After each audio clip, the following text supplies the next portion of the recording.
دکتر صاحب یک موضوعی بود که سابق میگفتن شبکه‌های اجتماعی یا در کل رسانه‌ها انسان‌ها را به هم نزدیک کرده، مرزها را از بین برده و انسان‌ها را بیشتر به هم نزدیک کرده. آیا این امروز هم صدق میکنه؟ آیا واقعا انسان‌ها به هم نزدیک شده و یا ای که همین شبکه‌های اجتماعی باعث شده که انسان‌ها منزوی شوند و تنها شوند، از هم دور شوند؟ یعنی بین اعتیاد به شبکه‌های اجتماعی و اسکرین صحیح و بین اعتیاد با چرس و سیگرت و اینا هیچ فرقی وجود نداره. صحیح، یک خوشی غیر واقعی ایجاد میشه. صحیح است که عاملش چندان واقعی نیست، مجازی است. و اگر با این عامل ما وابستگی پیدا کنیم، یعنی کشتنده است. صحیح است؟ کشتنده چه قسم که ما را زنده میکشن. خلاصی ما از شبکه‌های اجتماعی نیست، ولی خوب است که کنترل شد. مهمتر از بزرگسالا ما فکر میکنم دکتر صاحب، اگر بیم سر موضوع کودکا، استفاده از اسکرینا فرق نمیکنه، چون اکثرا تبلت دارن یا از تلویزیون یا موبایل استفاده میکنن. تاثیر استفاده از اسکرین بر کودکا چی است؟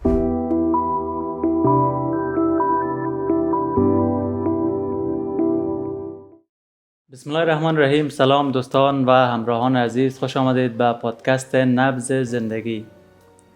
قبل از اینکه پادکست را شروع کنیم، من از شما یک خواهش دارم.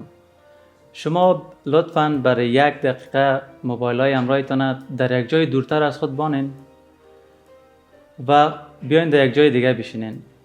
اگر احساس بیقراری کردین، احساس ناراحتی کردین و ذهنتان برتون گفت که موبایل تا بردار، امکان داره که یک پیام بسیار مهم آمده باشه و یا که یک خبر بسیار مهم شاید باشه، برو موبایل تا بگی.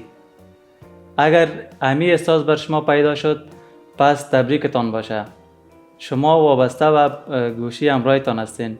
یعنی به یک نحو شما اعتیاد پیدا کردین به موبایل و شبکه‌های اجتماعی. موضوعی که قرار است امروز روش صحبت کنیم اعتیاد به اسکرین و شبکه‌های اجتماعی است. امروز با جناب دکتر صاحب عبدالجلیل امرخیل می‌خواهیم در این مورد صحبت کنیم که اعتیاد به شبکه‌های اجتماعی چی است. وقتی که یک فرد به شبکه‌های اجتماعی اعتیاد پیدا میکنه، چه علائم می داشته باشه و از همه مهمتر در خانه‌های ما، کودکای ما وقتی که به اسکرین، مثلا تلویزیون، تبلت، تلویزیون اینا اعتیاد پیدا میکنن، عصبی می باشند، کم حوصله می باشند و در آینده مثلا به قدرت یادگیری و ذهن اینها چی تاثیرات داشته می باشه. همه این مسائل را امروز با جناب دکتر صاحب در موردش صحبت میکنیم. پس تا آخر پادکست با ما باشین. سلام جناب دکتر صاحب، خوش آمدین. سلام به شما بینندگان عزیز و همکاران گرامی. امید است خوب و صحتمند باشین و امروز یک برنامه خوبی داشته باشین. تشکر. دکتر صاحب، یک موضوعی بود که سابق میگفتن شبکه‌های اجتماعی یا در کل رسانه‌ها انسان‌ها را به هم نزدیک کرده، مرزها را از بین برده و انسان‌ها را بیشتر به هم نزدیک کرده. آیا این امروز هم صدق میکنه؟ آیا واقعا انسان‌ها به هم نزدیک شده و یا ای که همین شبکه‌های اجتماعی باعث شده که انسان‌ها منزوی شوند و تنها شوند، از هم دور شوند؟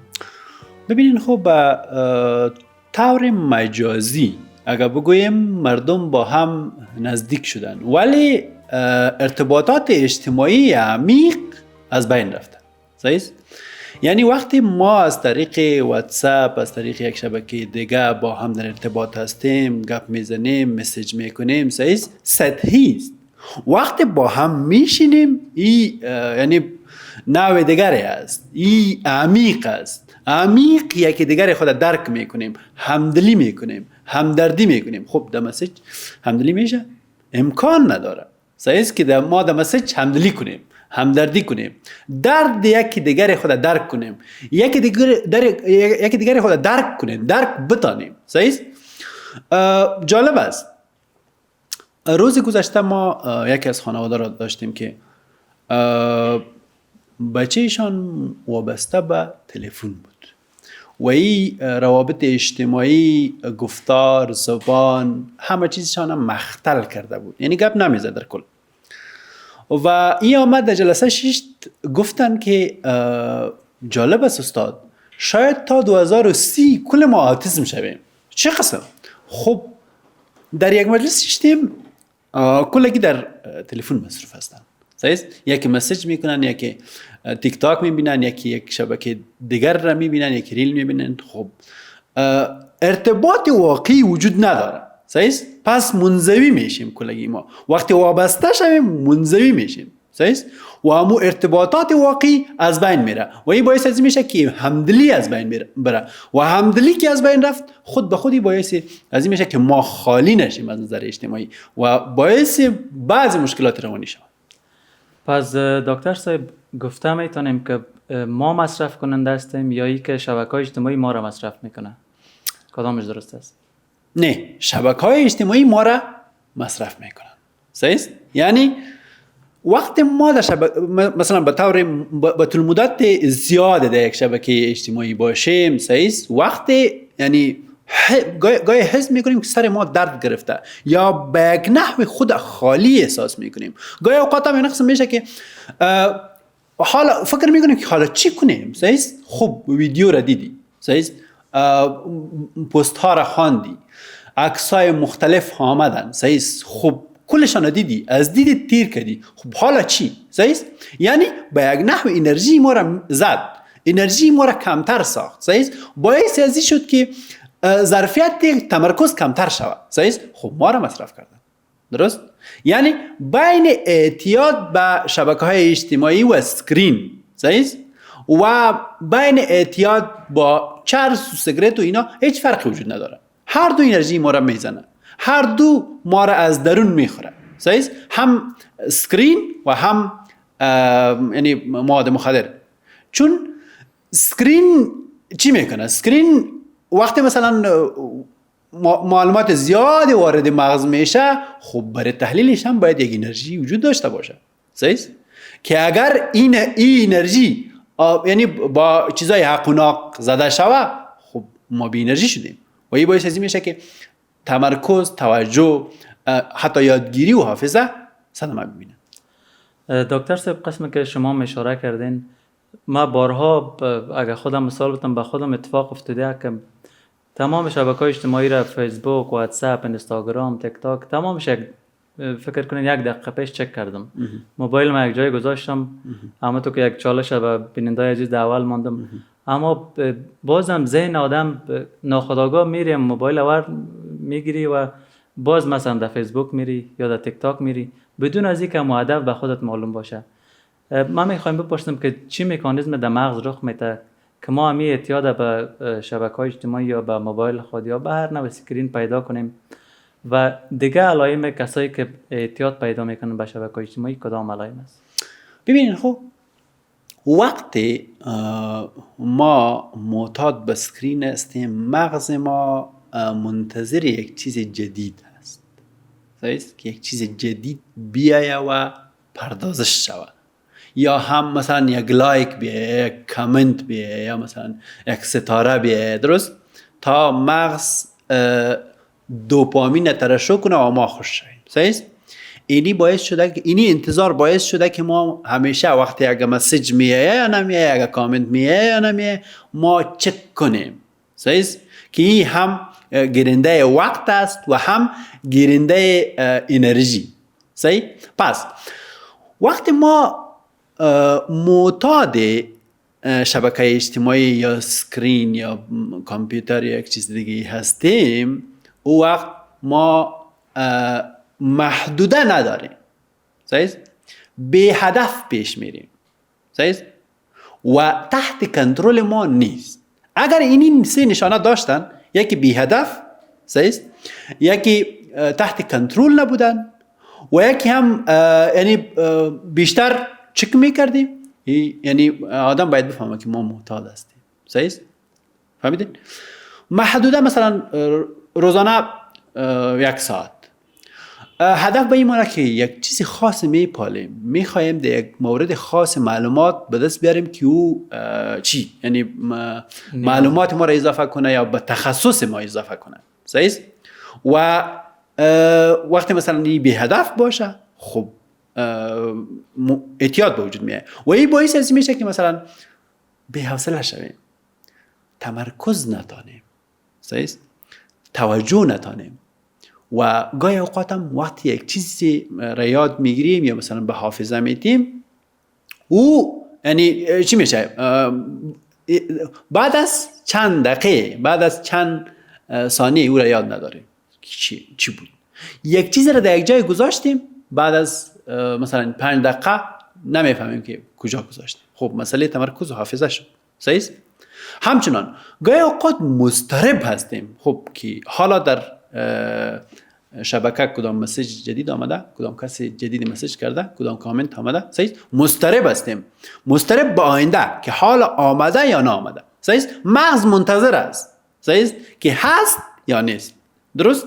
پس این اضطراب باعث میشه که انرژی زیاد را ما صرف اینی موارد کنیم. صحیح؟ پردازش شود که هست یا نیست، آمده نه آمده. صحیح؟ اینی خودش باعث میشه که ما چک کنیم.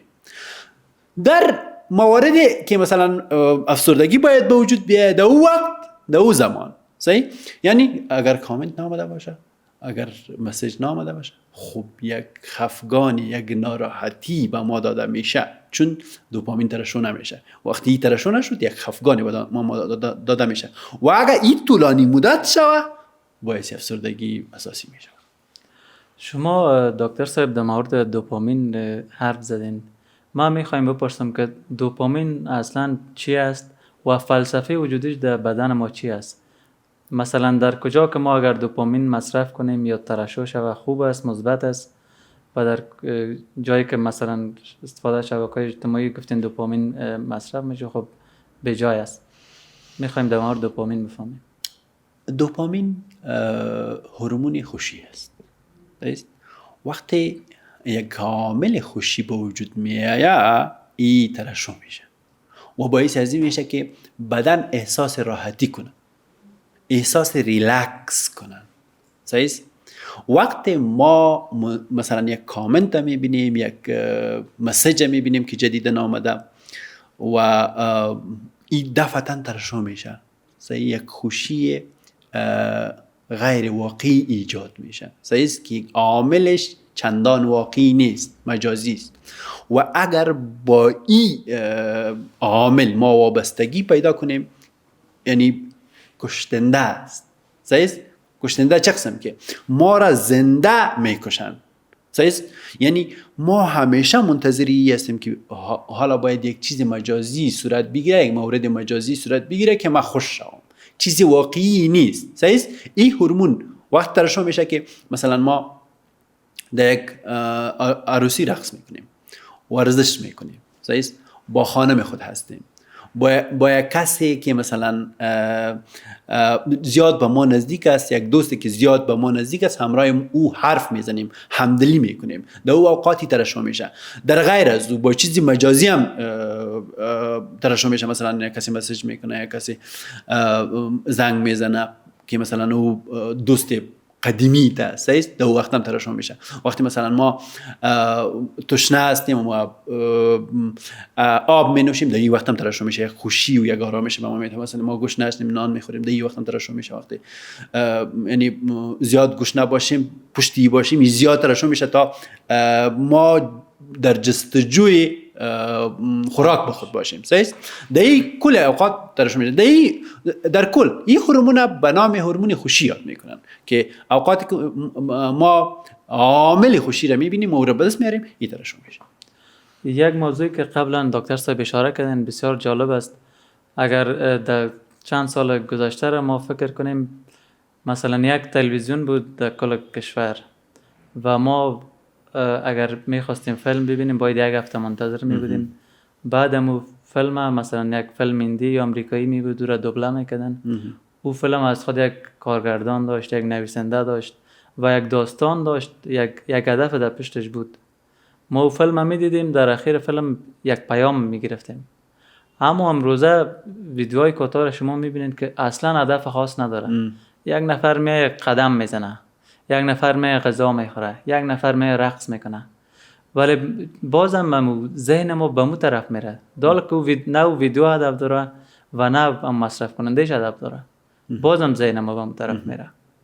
این دلیلش چیه دکتر؟ ببینید خب وقتی ما یک ویدیویی رو میبینیم بی هدف، صحیح، مغز ما دفعتاً منتظر یک ویدیوی با هدف است. صحیح، ویدیوها را تیر میکنیم ولی یکیش هم با هدف نیست. مغز منتظر است که به هدف خود برسه اما نیست. صحیح، یعنی مغز پردازش کرد اما به هدف خود نرسید.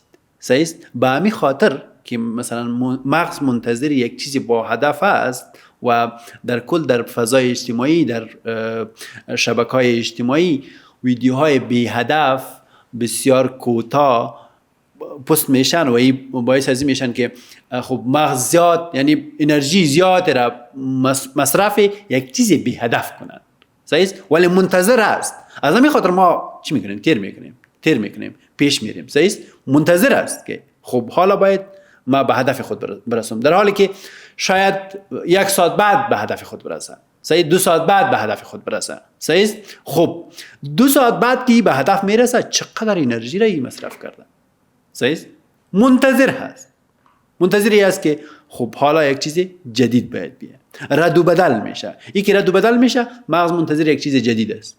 صحیح، که یک چیز جدید به وجود بیاد که مغز خوش شود. یا مثلا اون مسئله دوپامین است. صحیح، مغز میخواد دوپامین ترشح کنه ولی یک عامل باید بیرونی باشه. صحیح، خب تیر میکنیم یکی هم مورد علاقه ما نیست. صحیح، وقتی مورد علاقه ما نیست خب چی ترشح نمیشه؟ دوپامین. و ما کوشش میکنیم اون رو ترشح کنیم. درست؟ پس این هم باعث از این میشه که مغز وابسته به ویدیویی شود که هدفش است. و یک موضوع دیگر، موضوع لایک و کامنت شما اشاره کردین. انشالله بعد از یک وقفه کوتاهی را از شما میپرسم که چرا همی حس خوشی بر ما دست میده وقتی که یک نفر پست ما را تایید میکنه یا لایک میکنه یا لب لایک میکنه یا کامنت خوب میده؟ چرا هم حس خوشی بر ما دست میده ولی وقتی که میبینیم کسی لایک نکرد، کسی کامنت خوب نداد، یک حس غمگینی بر ما دست میده؟ بعد از یک وقفه کوتاه انشالله در این مورد دکتر صاحب صحبت میکنیم.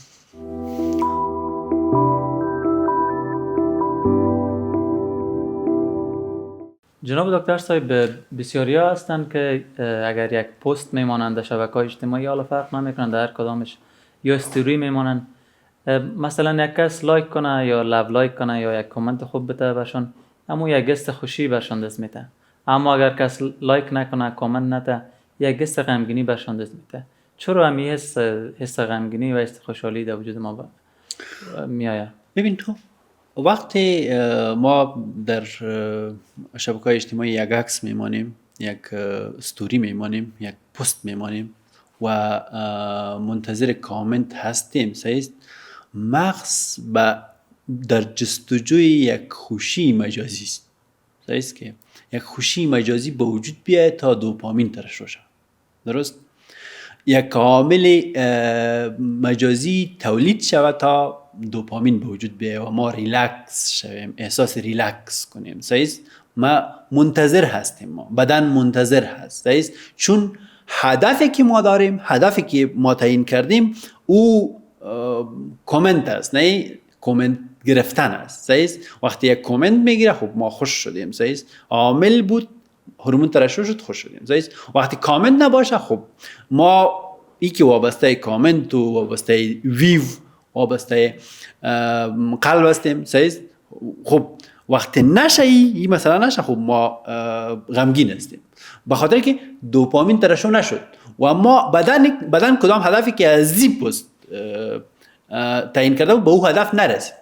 پس وقتی ما خوش میشیم خب عامل به دست آوردیم، وقتی خفه میشیم عامل نیست. صحیح؟ وقتی عاملی بیرونی نباشه دوپامین ترشح نمیشه و وقتی دوپامین ترشح نشه خفگان ناراحتی به وجود میاد. یک موضوع دیگه ای است که اکثرا در شبکه‌های اجتماعی که پست میشه، عکس گذاشته میشه، ویدیو گذاشته میشه، مردم تلاش زیادشون همی است که ملاحظات شاد خود پست کنن و بعدگاه به نمایش بگذارن. مثلا یک جای تفریح میرن، چکر میرن، همراه دوستای خود میباشن، کوشش میکنن که حتی ملاحظه رو فراموش میکنن بچه آمده بودن من مصروف عکس گرفتن هستن و عکس گرفتن تا بالاخره رو بگیرن در شبکه‌های اجتماعی پست کنن.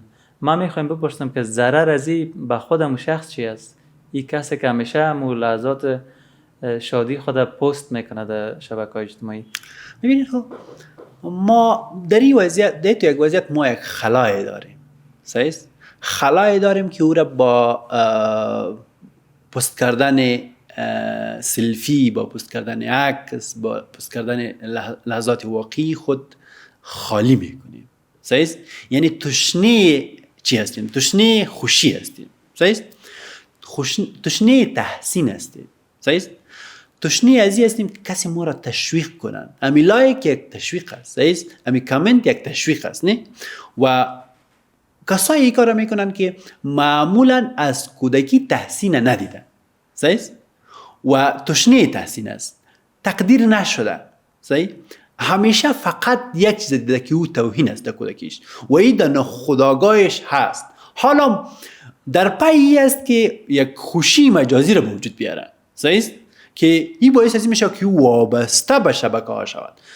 این ما سلف تست میگیم، صحیح است؟ یعنی یه خودش هر قدر سلفی زیاد برده اختلالش زیادتر میشه، صحیح است؟ پس ببین خب وقتی در کودکی ما احساسات خوشی را کمتر تجربه کرده باشیم، حالا تشنه هستیم و این تشنگی را میخوایم از طریق شبکه‌های اجتماعی برتیم و این لحظات خوشی، نه؟ این لحظات خوشی مشکل ساز به دیگران میشه، صحیح است؟ چون اونا فکر میکنن که خب اینه زندگی خود با اونا مقایسه میکنن و این باعث میشه که عزت نفس کمتر شه.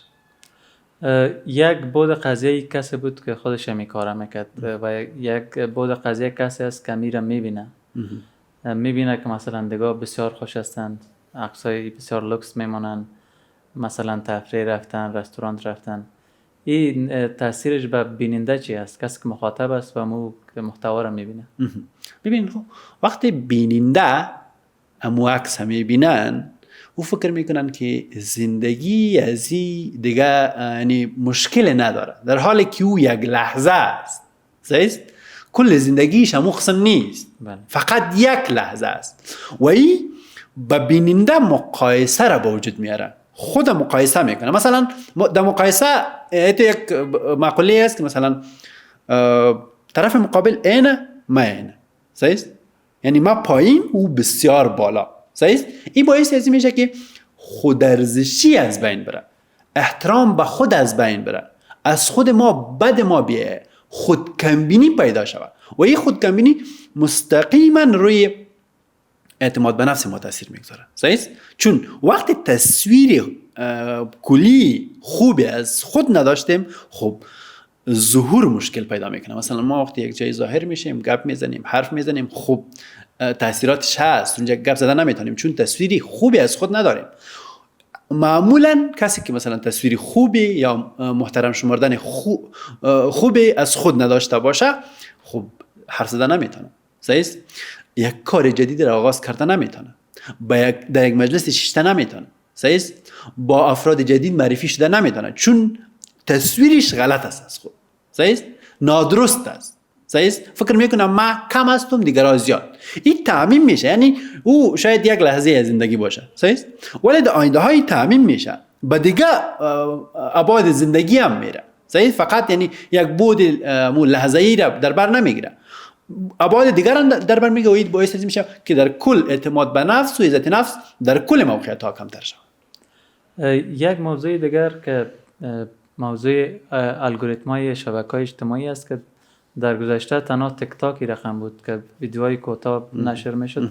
حال ما فکر میکنم که تمامش مثل تیک تاک شده، مثلا فیسبوک ببینید ریلز داره یا یوتیوب شارتس داره، اینستاگرام هم همینطور. میخوایم که تاثیر زیر بر ذهن انسان بفهمم که چقدر تاثیر منفی داره بر ذهن و قدرت یادگیری و حافظه انسان. ببینید وقتی ویدیوهای کوتاه میه خب مغز باید همیشه در پروسس باشه، صحیح است؟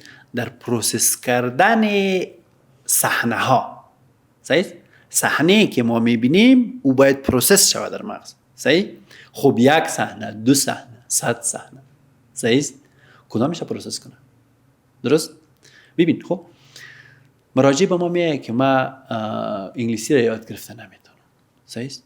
وقتی جستجو میکنیم خب چند ساعت در تلفن هستی؟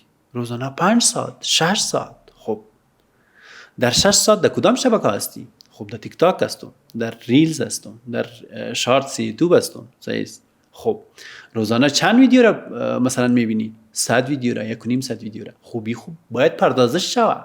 صحیح است؟ مغز باید ایره تجزیه و تحلیل کنن. صحیح است؟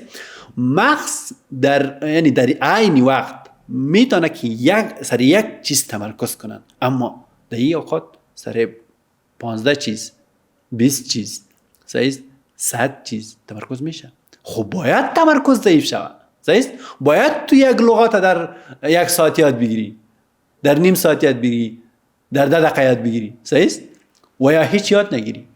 چون وقتی لغت یاد میگیری، صحیح است، اینجا او در تخیل ثبت شده، اما وقتی ویدیو رو میبینی این نیاز به تخیل نداره. صحیح است؟ همه صحنه‌هایش یعنی چی شده؟ ساخته شده، نیاز به تخیل نیست، پس زودتر پردازش میشه و او لغت از بین میره. صحیح است؟ یعنی هر قدر ما در شبکه‌های اجتماعی زیاد باشیم، پروسس مغزی، پروسس عصبی همان قدر زیاد میشه و این باعث از این میشه که تمرکز کلا روی مو موارد شود که ویدیو است و عکس است و تمرکز روی درس، روی کتاب، روی مطالعه و روی کار کمتر شود که بیشترشان مسائل کاری هم پیدا میکنه، مسائل خانوادگی هم پیدا میکنه و مسائل اجتماعی هم پیدا میکنه. شما موضوع مطالعه را اشاره کردین دکتر صاحب. حالا اکثر کسایی که میخواین مطالعه کنن یا درس بخوانن کلا همی فرهنگ استفاده از کتاب به صورت هارد یا فیزیکی از بین رفتن. کلا یکی تلاش میکنه که مثلا یک کتاب بگویش بخوان، میگه این در موبایل از باز میخوانم یا در کامپیوتر از باز میخوانم. به نظر شما که این آیا عادت خوب است یا ای که پس مراجعه کنیم به هارد ای خوب تر است؟ خیر، ببین مطالعه هارد نسبت به مطالعه سافت 50% اثرگذاریش بیشتر است. صحیح است؟ یک مورد ارزش است. صحیح است؟ ارزش به این معنی چیزی که ما خریدیم، پیسه سرش دادیم، صحیح است، او ارزشمند است و را میخوانیم. و چیزی که مفت آمده دانلودش کردیم و 5 روپه آمده او ارزشمند نیست. صحیح است؟ همین حال افراد را میشناسم که 400 کتاب در تلفنش هست ولی یکش هم نخوانده. صحیح است؟ چون ارزش نیست، مفت است. یک چیز مفت هیچ کس نمیخوانه. یک کتاب که هارد باشه یک کسی به شما تحفه بده شما نمیخوانید، چون ما خودم نخواندیم. صحیح است؟ چون پیسه را سرش ندادیم. اما یک کتاب 15 صد خریدیم کلش خواندیم در حالی که 2000 صفحه. صحیح است؟ کلش خواندیم. درست؟ و پیسه سرش دادیم، ارزش بود به ما. صحیح است؟ هارد ببین در مطالعه هارد، درست، در کل سکرین نیست و امو اشعه های آبی نیست که وارد مغز ما شوند و استراحت از بین ببرن. صحیح است؟ فهمیدین؟ ولی در مطالعه سافت این مسئله هست و این باعث میشه که استراحت از بین بره، مغز ریلکس خود از بین ببره و این باعث میشه که 50% تاثیرگذاری پاراگراف که ما از کتاب میگیریم از یک کتاب سافت و اثرگذاریش کمتر شود. دکتر صاحب شما قبلا در مورد آموزش گفتین. طبیعی است اگر مثلا انسان مثال بده آموزش زبان انگلیسی، شما برین در یوتیوب هزارها ویدیو میه، بخواین یک ویدیو را ببینین تا وسط نرسیده ذهنتان به یک ویدیو دیگه میره، سر از او کلک میکنین یا سر یک ویدیو دیگه میره. ما میخوایم بپرسیم پس راه حلش چی است؟ چی کار کنیم؟ آیا کلا حذف کنیم استفاده از اینترنت، استفاده از شبکه‌های مجازی را، یا چه رقم بر خود برنامه ریزی کنیم؟ ببینین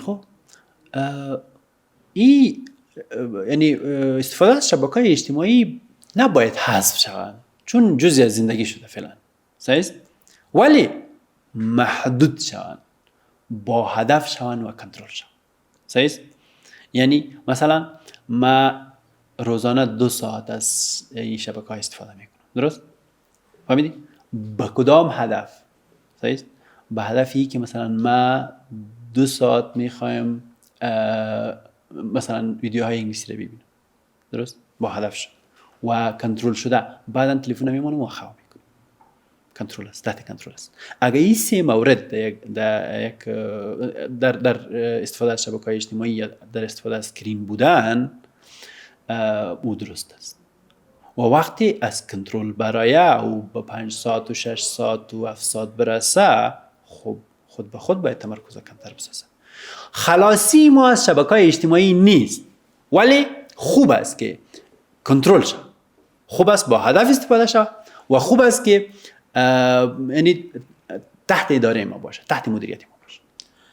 ما میخوایم از شما ایره بشنم که عملی یک راهکار بتین که مثلا ما اگر خودم مثال بتم اعتیاد پیدا کردیم به شبکه‌های اجتماعی چی کار کنم، اما راهکار عملیش هم میخوایم بشنم، اما بعد از یک وقفه کوتاه.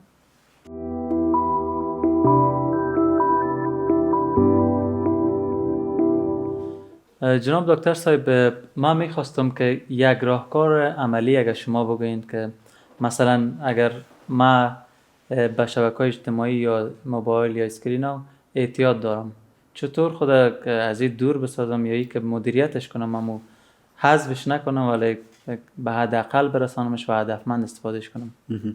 ببین خب یک مورد دی مسئله تقسیم زمان است.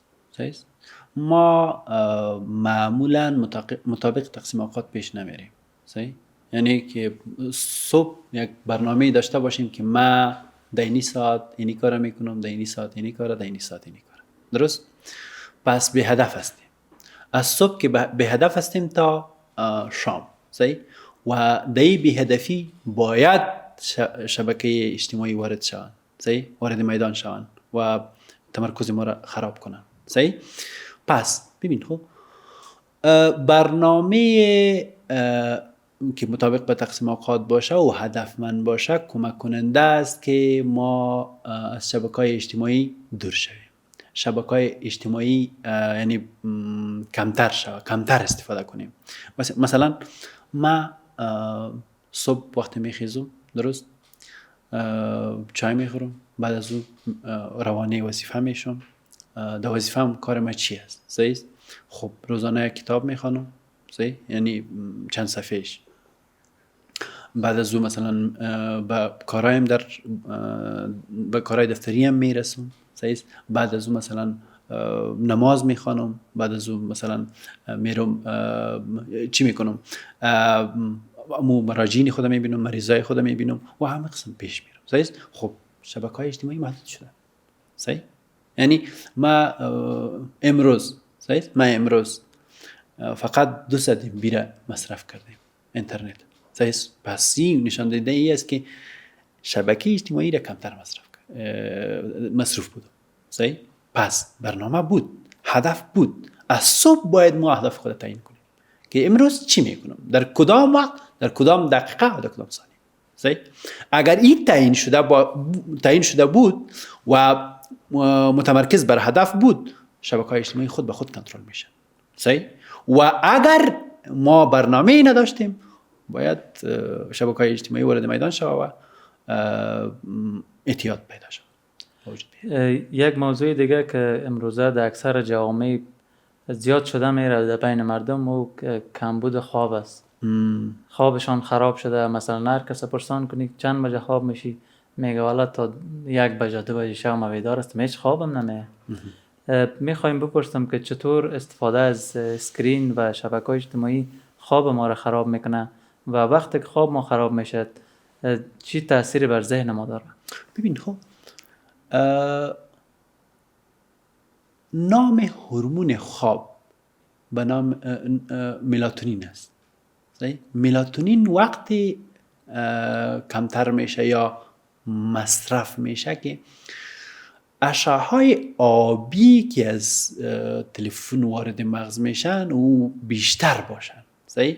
این باعث از میشن که مغز ملاتونین خود بالای اینی اشعه‌ها مصرف کنه.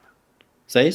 وقتی این مصرف شد و تمام شد ما ریلکس نداریم، خواب نداریم. صحیح؟ خواب باید کمتر شود.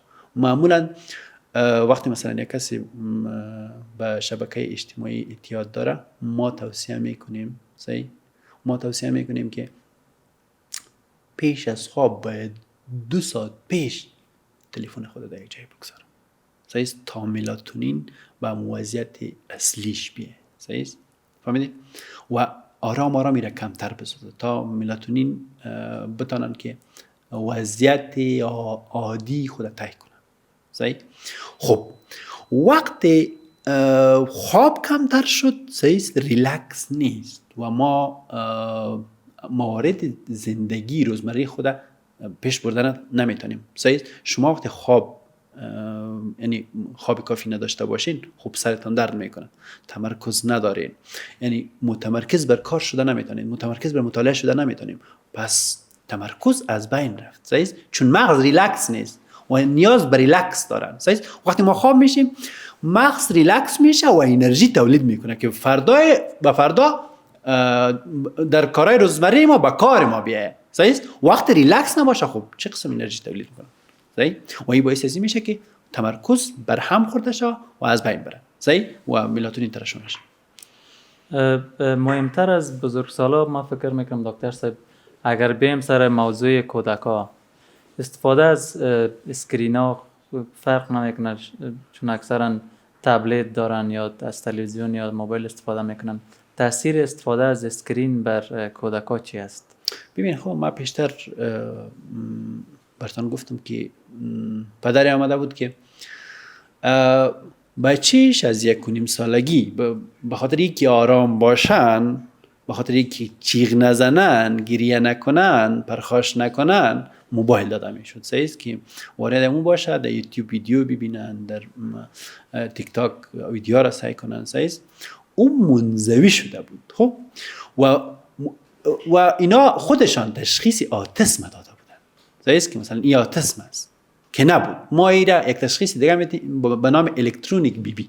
صحیح یعنی زیاد با الکترونیک بودن و باعث ازی شده که منزوی شوند، ارتباطات اجتماعی بر هم بخورن، زبان رشد نکنن، چون در کنجک شیشته تلفن میبینن. صحیح در کنجک شیشته تیک تاک میبینن. صحیح خب زبان چه قسم رشد میکنه؟ وقتی زبان یاد میگیریم ما از شما میشنوم و پس اونجا ارائهش میکنم، درست؟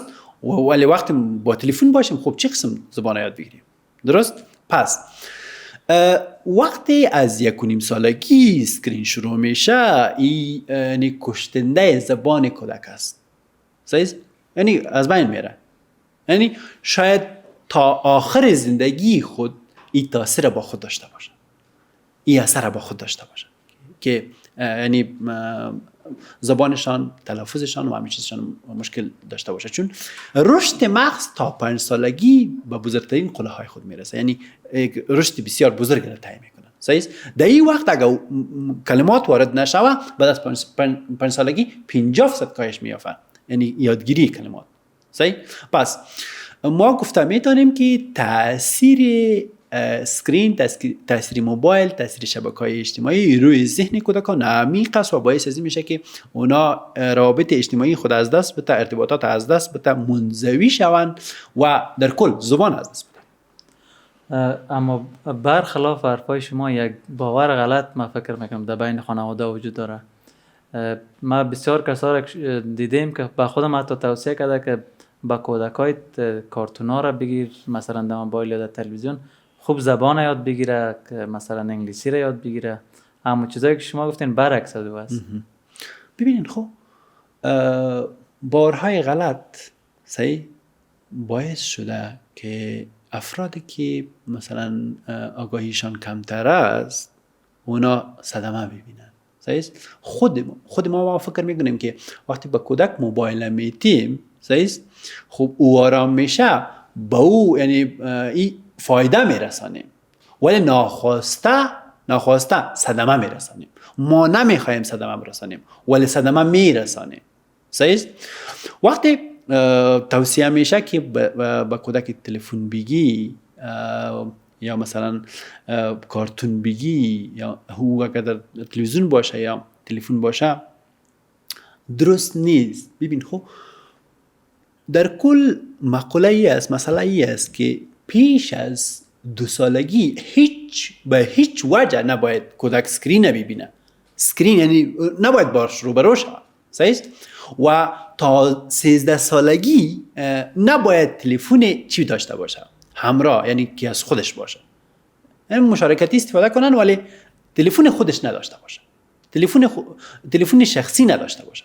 چون این باعث ازی میشه که در 20 سالهای اولیه که مغز در رشد است او از رشد طبیعی بمانه، زبان از رشد طبیعی بمانن و یادگیری از رشد طبیعی بمانن. ببین خب ما در جامعه‌ای که زندگی میکنیم فعلا اکثر مردم از تنبلی اولاد خود شکایت میکنن که تنبل هستن، یاد نمیگیرن. خب او که 5 ساعت در اسکرین باشه، در تلفن باشه، در کارتون باشه، چه قسم یاد بگیره؟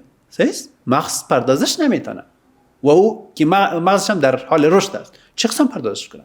چه قسم همین 6 7 تا 10 مسئله را پیش ببرن؟ خب پروسس نمیتونن. صحیح؟ پس چرا توقع داری؟ صحیح؟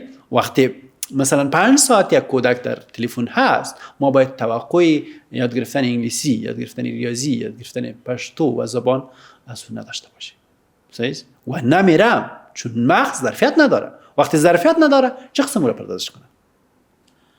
بسیار خانواده ما بیشتر در مورد باورهای اشتباه در بین خانواده صحبت کردیم. تو یک نوع رضایت دارن، مثلا کودک خود اجازه نمیتن بیرو بره، مثلا افگار میشی یا هوا گرم است، هوا سرد است، که اطفال دیگه نگرد هم موبایل برش میتن میگه والا کودک ما آرام آمدم خانه مصروف هم موبایل است، انگلیسی یاد میگیره. ببینین خب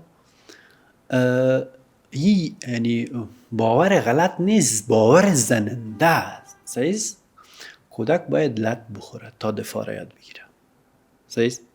کودک باید با زمین بخوره تا راه رفتن یاد بگیره. صحیح؟ کودک باید خاک بازی کنه. صحیح؟ چون نیاز است، نیاز کودکی است و اگر این سپری نشه خلا میمانه و این خلاها در آینده با وابستگی پر میشه. صحیح؟ پس ببین خب باور غلط نیست، زننده است. باور یعنی کشتنده است. من بیشتر اشاره کردم که ما زنده هستیم. صحیح؟ زنده هستیم ولی زندگی نمیکنیم. صحیح؟ یعنی کودک زنده است، زندگی نمیکنه. خب در کنجک قرار شسته تلفن نمیبینن، خب بعدن توقع یادگیری هم از میکنی. صحیح؟ بعدن توقع یاد گرفتن ریاضی رو از میکنی که او در کنجک شسته و 5 ساعت 6 ساعت در تلفن است. نه، نباید بکنی. صحیح؟ باید یعنی بعدن باید دور تنبل هم حساب نکنی چون خودت باعث شدی که او تنبل شه. درست؟ در کل اگر دکتر صاحب بگوییم که مثلا خانوادهایی که کودکشان به موبایل اعتیاد میتن یا معتاد به موبایل میسازن، اینا با چه عواقب روبرو هستن؟ یک کودک که اعتیاد به موبایل داره در آینده چه نوع یک شخص خواهد بود؟ ببینید ها، وقتی کودک معتاد تلفن و اسکرین و تبلت هست در آینده به یک شخص تنبل تبدیل میشن. صحیح؟ تنبل چه قسم؟ ببین خب وقتی شبکه اجتماعی را میبینن، وقتی سرچ میکنن، وقتی ویدیو را میبینن، این لقمه تیار است که میخورن. خب خلاقیت از بین رفت. چرا باید خلاقیت کنن؟ صحیح؟ چرا باید نوآوری کنن؟ صحیح؟ با کدام هدف؟ چون همه چیز در دهنش داده میشه. صحیح؟ همه چیز لقمه تیار است و اینا میخورن. صحیح؟ پس چرا باید خلاقیت کنن؟ چرا باید نوآوری کنن؟ چرا باید اپلیکیشن بسازن؟ چرا باید شروع کنن؟ چرا باید درس بخونن اصلا؟ صحیح؟ ببینید خب ما کودکای را میشناسم، امیال براجه من هستن. میگه چرا درس بخونیم؟ خب اون ترید یاد میگیریم و پیش میریم. صحیح؟ خود ترید چه قسم؟ با کدام هدف؟ اگر یک روزی بسته شوی شبکه مثل که شبکه‌های دیگه بسته شد، باز چی میکنی؟ صحیح؟ اینی را فکر نمیکنن. فقط متمرکز به لحظه هستن. صحیح؟ که خودش باعث ازی میشه که مشکل ساز شوه، مشکلات روانی به وجود بیایه، تنبلی به وجود بیایه. صحیح است؟ یعنی ما امروز هم یک مراجعه داشتم که 5 ساعت گیم میزنه، میخواد ترید یاد بگیره، ویدیو میبینن، یوتیوب میبینن، ولی در انگلیسی صفر است، در مکتب صفر است. صحیح؟ خود چرا؟ صحیح؟ سوالی است که چرایش به این معنی که مثلا این خوب مغزش همون چیزایی را پروسس میکنن که روزانه باش روبروست، با او روبروست. صحیح؟ و این عادت از بین هم نمیره، چون همیشه روبروست باش. و این باعث شده که تنبل شوه، ریاضی یاد نگیره، انگلیسی یاد نگیره، زبان یاد نگیره، جغرافیا و تاریخ یاد نگیره و تنبل شوه. پس چی کار کنیم با یک کودک که مثلا محتاط به اسکرین شده یا محتاط به موبایل شده؟ آیا او کودک دوباره میتونه به حالت عادی خود برگرده، یا ای که این قسم بپرسم که چطور برنامه ریزی کنیم برش؟ آیا اسکرین را کاملا ازش حذف کنیم، یا ای که یک برنامه ریزی خوب از برش داشته باشیم؟ در حال خوب باید بگیم برای جلوگیری از این مشکلات نه اصلا نباید اول اسکرین داده شد. یعنی نباید با اسکرین روبرو شد که پیشگیری شد. درست؟ دوم، اگر کودک معتاد اسکرین هست، در او اوقات ما باید به یک بارگی را حذف نکنیم. صحیح؟ آرام مثلا 5 ساعت است، دیره به 4.5 ساعت بیاریم. 4.5 ساعت است، دیره به 4 ساعت بیاریم. آرام یعنی به 1.5 ساعت بیاریم میشن. صحیح؟ نیم ساعت باز مشکل نداره. صحیح؟ چون اون قدر وقت نیست که تمرکز بر هم بزنه. یعنی به یک بارگی اگه ای از بین میره، پرخاشگری زیاد میشن و زننده است. خود هر اعتیاد بدون از اعتیاد به موبایل و شبکه‌های اجتماعی، هر اعتیاد باید آرام کمتر شود تا مغز آرام یاد بگیره که این چیز نیست. صحیح؟ بدون از این چیز هم زندگی کردن میتونی، بدون از این چیز هم پیش رفتن میتونی. صحیح؟ یعنی آرام مغز یاد میگیره، به یک بارگی نه. به یک بارگی یک شب انفجار به وجود میاد و انفجار خودش باعث میشه که مشکل ساز شه، هم با خانواده هم با خود فرد. صحیح؟ وقتی کمتر میسازیم، مغز آرام قبول میکنن که خب بدون از این چیزام زندگی میشه، بدون از این چیزام پیشرفت میشه، بدون از این چیزام من میتونم زنده باشم. بسیار مهم است که دکتر صاحب ما میبینیم که روز به روز شبکه‌های اجتماعی وسیع‌تر شده میره، مثلا محتوا زیادتر شده میره، نوع محتوا زیادتر شده میره.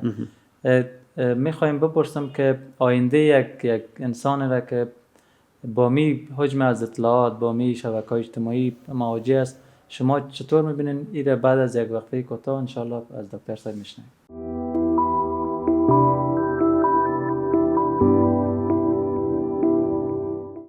بسیار مهم است دکتر صاحب، قبلا در مورد انگیزه صحبت کردین، ما خودم بارها تجربه کردیم.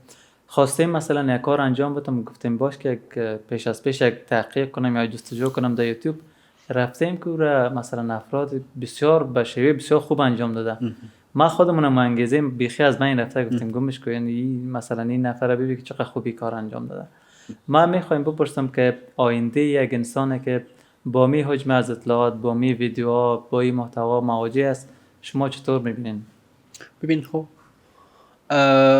آینده افراد معتاد بر شبکه‌های اجتماعی در کل گوشه‌گیری است. صحیح؟ و گوشه‌گیری خود به خود افکار منفی را به وجود میاره و افکار منفی خب اون میفهمین که افسردگی است. صحیح؟ ما را به یک افسردگی که نمیخواستیم میبرن. درست؟ وقتی ما یک قدر اطلاعات پردازش میکنیم به مغز خود میتیم، خب اینجا چه قسم ثبت شود و اگر ثبت هم شود با کدام ظرفیتی، با کدام انرژی را سپورت کنه. صحیح؟ و خب فکر کنید این ثبت شدن در کل اطلاعات در ذهن، خب استفاده از این چگونه میشه؟ صحیح؟ وقتی ما ویدیو را میبینیم، صحیح؟ یک چیزی مهم که حذف میشه، تخیل حذف میشه و تخیل خیلی مهم است. ببین خب وقتی شما با ما قصه میکنین، نه قصه میخوانین، ما همون چیزی که در قصه میگذره او را در ذهن منسجم میسازیم. صحیح؟ ذهن ما در حال پردازش قلعه هاست، در حال پردازش چهره های افراد است، صحیح، در حال پردازش همون شهر است، همون وضعیت است، صحیح. اما وقتی ویدیو میبینیم این هست شد، صحیح. وقتی این هست شد باید خلاقیت هست شد، چون این رشد نمیکنه، صحیح. وقتی این رشد نکرد خب نوآوری وجود نمیاد و ما تنبل میشیم، تنبلتر میشیم، گوشهگیرتر میشیم، صحیح. و در کل بیشتر گفتیم که مثلا وقتی به شبکه اجتماعی رفتم و در یوتیوب دیدم که او از ما کده خوبتر انجام داده، خب مقایسه با وجود آمد، صحیح. و مقایسه بزرگترین از بین برنده عزت نفس است، احترام به خود است. یعنی احترام به خود کلا میزن، چون ما احترام به طرف مقابل گذاشتیم نه به خود، صحیح. خودی باید از بین بره. اگر به عنوان سوال آخر بپرسم دکتر صاحب که چی باورهای غلط در مورد استفاده از شبکه‌های اجتماعی وجود داره؟ چون اگر یک فرد بگه استفاده نکنه میگه والا حال خواست دیگه اینمی به استفاده است، چی کنیم استفاده نکنیم چی کنیم؟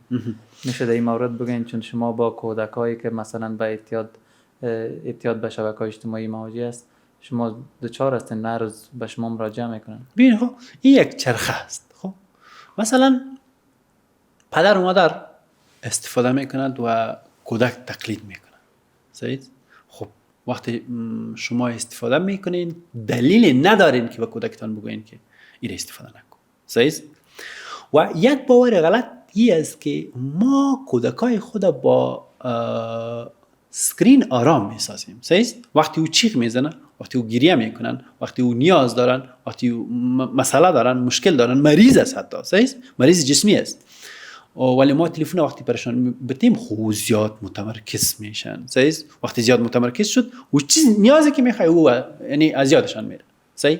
و این باعث میشه که آرام آرام خود ما اساس اعتیاد بنا بسازیم، صحیح. باور غلط است که ما مثلا میگیم که کودک باید آرام کنیم با تلفن. نه، با تلفن آرام نمیشه، معتاد میشه، صحیح. یعنی مثل که ما خود ما با کودک خود چرس بدیم که بگی بزن، صحیح. این قسم یک چیزی است. پس و یک مورد دیگه که مثلا خود ما استفاده میکنیم، خود ما کل روز در تلفن هستیم، صحیح. کل روز تلفن همراه ما است. خب چی دلیلی داریم که کودک خود بگیم که تو استفاده نکن؟ پس خود ما باید مدیریت کنیم در پیشروی کودک، صحیح. وقتی با کودک روبرو هستیم، وقتی با فرزند خود روبرو هستیم، صحیح، بازی‌های واقعی انجام بدیم، بازی‌های هدفمند انجام بدیم، بازی‌هایی که او در اون دست‌ها و کل احساسات ما دخیل باشن و کل احساسات کودک تا رشد کنن، صحیح. فقط اگر چشم دخیل باشد خب رشد نمی‌کنن، صحیح. یعنی بازی‌های واقعی با کودکان، بودن با کودکان، بازی کردن با کودکان، بردن کودک به پارک، بازی‌های مثلا تفریحی، فوتبال و کرکت و اینا، این باعث از این میشه که ما با کودک دلیل داشته باشیم که اینا استفاده نکن، اینا من استفاده نمی‌کنم، تو هم استفاده نکن. و این باعث از این میشه که اعتیاد در کل کمتر شود و از بین بره. یک سوال دیگه دکتر صاحب، در اکثر خانواده‌ها دیده میشه چون فعلا میبینیم که زبان انگلیسی اگر یک فرد یاد نداشته باشه فکر کنین که نصف توانایی نداره. اکثر خانواده‌ها تشویششانی است که باید کودکشان انگلیسی را خوب یاد بگیره و همین دلیل باعث میشه که با کودک خود مثلا کارتونا و محتوای هر قسمه بگذارن که در موبایل یا تلویزیون که اینا انگلیسی یاد بگیرن. آیا توصیه میکنین که از چند سالگی مثلا نمی کار را کنن و اگر کنن به کدام شیوه درستش است؟ ببین خب یک نفر به من نشان بدین که او از یوتیوب انگلیسی را یاد گرفته باشه، صحیح. ببین خب وقتی کودک به یوتیوب میرن خب یک ویدیوی انگلیسی شاید ببینن ولی 100 ویدیوی دیگه میبینن، صحیح، که ذهن خود به خود متمرکز به اونا میشن، صحیح. و این باعث از این میشن که انگلیسی بمانه و این مصروف یک چیز دیگه شد، صحیح. فهمیدی؟ پس توصیه نمیشود که کودک باید از یوتیوب یا از ویدیو انگلیسی را یاد بگیره. انگلیسی باید از کتاب یاد گرفته شود، صحیح. انگلیسی باید از طریق مطالعه یاد گرفته شود، از طریق تدریس یاد گرفته شود، صحیح، نه از طریق ویدیو. یک فرد شما مثال دادن نمیتونین، اگر بتیم او شاید خیلی استثنایی باشه، مثال دادن نمیتونن که او از ویدیو یا از اسکرین انگلیسی را یاد گرفته باشن. پس توصیه نمیشن. در کل باید اونا متمرکز بر هارد شوند، متمرکز بر کورس شوند. صحیح است؟ روزانه بخوانند، درست، تا تخیل پیشرفت کنن، تا در تخیل ثبت شوند و این باعث از این میشه که انگلیسی واقعی یاد گرفته شد. بسیار تشکر دکتر صاحب، واقعا حرفهای بسیار خوب و توصیه‌های بسیار خوب کردین و ما فکر میکنم که اعتیاد به اسکرین و شبکه‌های اجتماعی در کل یک بحران بسیار کلان است که باید در موردش آگاهی داده شود و شما بسیار حرفهای خوب گفتین. اگر کدام حرف مانده باشه در اخیر میتونم بگم. پیام من به خانواده‌ای است که به خاطر آرام کردن کودک از اسکرین استفاده نکنن و همچنان این به خاطر یادگیری هم استفاده نمیشه. صحیح، یادگیری باید واقعی و هارد باشه. بسیار تشکر دکتر صاحب، تشکر از اینکه به پادکست ما تشریف آوردین. زنده باشید. دوستای عزیز، این بود پادکست ما در مورد استفاده از شبکه‌های اجتماعی و اعتیاد به شبکه‌های اجتماعی. من باور دارم که بسیار مفید بود اگر شما تا آخر این پادکست را دیده باشین. تا پادکست دیگه شما را به الله پاک و بی‌نیاز می‌سپارم. خدا نگهدار.